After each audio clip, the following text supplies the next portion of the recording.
હનુમાન જયંતિ નિમિત્તે જે ધીરાપુરથી સત્સંગ ગોઠવ્યો એક મહાન દિવસ અને એમના આપણે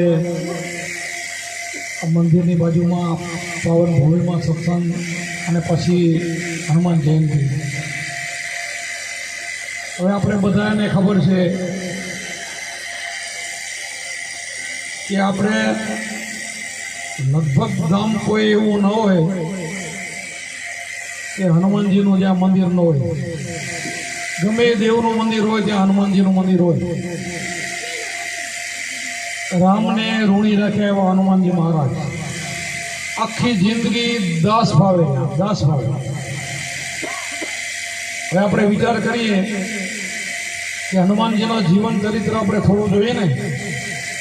આપણે તો ખાલી શનિવાર રહેવાનું જાણીએ, એકટાણું કરો અને તેલ ચડાવો એટલું જાણીએ છીએ, બહુ જાણતા નથી. એટલે કષ્ટ ભંજાર એટલે આપણે દુઃખ પડે તો થોડી જાય. પણ એનું જીવન જોવો તમે, એ કાંઈક આપણને એ જીવન જીવવાનું કહે છે. અને જેટલા સૃષ્ટિની અંદર અત્યારે પૂજાય છે ને એ બધા જીવન જીવીને પૂજાય છે. ભગવાન હોય તો ભલે, દેવ હોય તો ભલે, અને માણસ હોય તો ભલે, આ બધા સંતો પૂજાય એના જીવન કાંઈક ઘસાણા છે. હનુમાનજીની આપણે વાત કરી, ટૂંકી વાત આજે બહુ નહીં, આપણે એની જન્મતિથિ છે. એટલે કે જ્યારે આમ તો હનુમાનજી પાત્ર બધું જેમાં કામ જ હનુમાનજી કર્યું છે મોટે મોટે. પણ છેલ્લે રાવણનો વધ કરીને રામચંદ્રજી અયોધ્યા પધાર્યા ત્યારે બધાને કંઈક ને કંઈક ભેટ આપતા હતા. દાખલો તો બધાને કંઈક ને કંઈક આપતા તો ત્યારે હનુમાનજીને કાંઈ ના આપ્યું ત્યારે સીતાજી કીધું, પ્રભુ જેણે કામ કર્યું છે એને તો તમે બાકાત રાખી દીધા. કે હનુમાનજીને કાંઈ તમે આપ્યું નહીં? તો કે સીતા મારા પાસે કાંઈ છે નહીં, એને આપવું એવું. તો કે તમે વાત કેવી કરો છો? બધાને આપ્યું ને એમને આપવા જેવું કાંઈ નથી કેમ? તો ના, એને આપવા જેવું મારી પાસે કાંઈ નથી. તો કે પછી હું મારા પિતાજીનો હાર આપેલો છે ને, હું મારો હાર આપી દીધો. કે તારી છાપ ટૂંકમાં લઈ ગયા. હાર આપ્યો, આપણને ખબર છે સાચા મોતી એને જોઈને ચારે બાજુ ફેરવી એક મોતીને દાંતથી કચડીને આમ જોઈને પછી ફેંકી દીધી. ત્યારે સીતાજીને એમ થયું કે એને લાગ્યું કે આ વાંદર આને શું ખબર પડે? હવે ખબર પોતાને નથી પડતી, રામજીને બધી ખબર હતી. આ વાત હું એ કરવા માંગુ છું. પછી કીધું કે આની કેટલી કિંમત? આ એક મોતીની. તો કે મારે એની કોઈ કિંમત નથી. મારે જેમાં રામનો હોય મારે શું કામનું? આને જરૂર શું મારે? એવો રામનું જીવન આખી જિંદગી એવો જીવા. વિચાર કરો.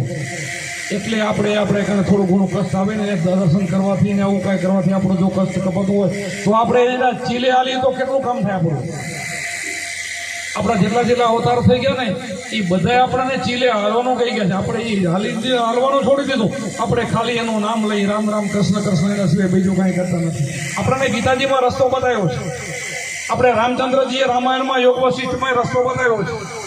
આપણે બધા જેટલા શાસ્ત્રો છે આપણા વેદોમાં રસ્તો બતાવ્યો છે. આપણે રસ્તો હાલવાનો ભૂલી ગયા અને ખાલી એનું નામ સ્મરણ કરી તાળીઓ ગોઠી એના સિવાય આપણે કાંઈ કરતા જ નથી બીજું. અને લક્ષ ચોરાસી પછી તૈયાર બધાને આમ કરવાથી લક્ષ ચોરાસી છૂટે નહીં. આત્માને ઓળખ્યા વિના લક્ષ ચોરાસી નહીં છૂટે.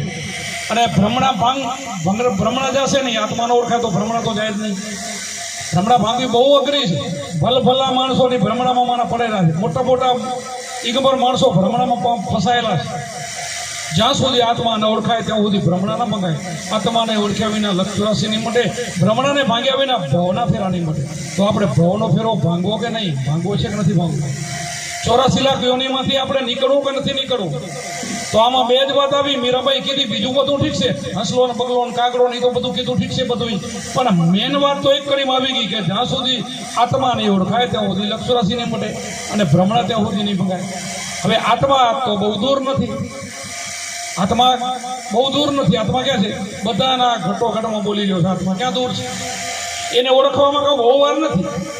અને ઓળખવામાં કષ્ટ પણ નથી.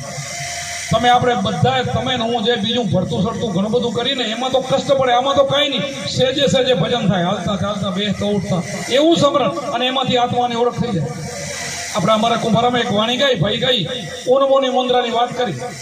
હવે આપણે ગુરુ નથી કર્યા તો ઓનમોનાને આપણે કેમ વાણી તો સાંભળી, પણ આપણને ઓનમોની મુદ્રાની કેમ ખબર પડે? શું ઓનમોની મુદ્રા શું? ઓનમોની મુદ્રામાં જાગ્યા અગમ શું? હાલો અગમ શું?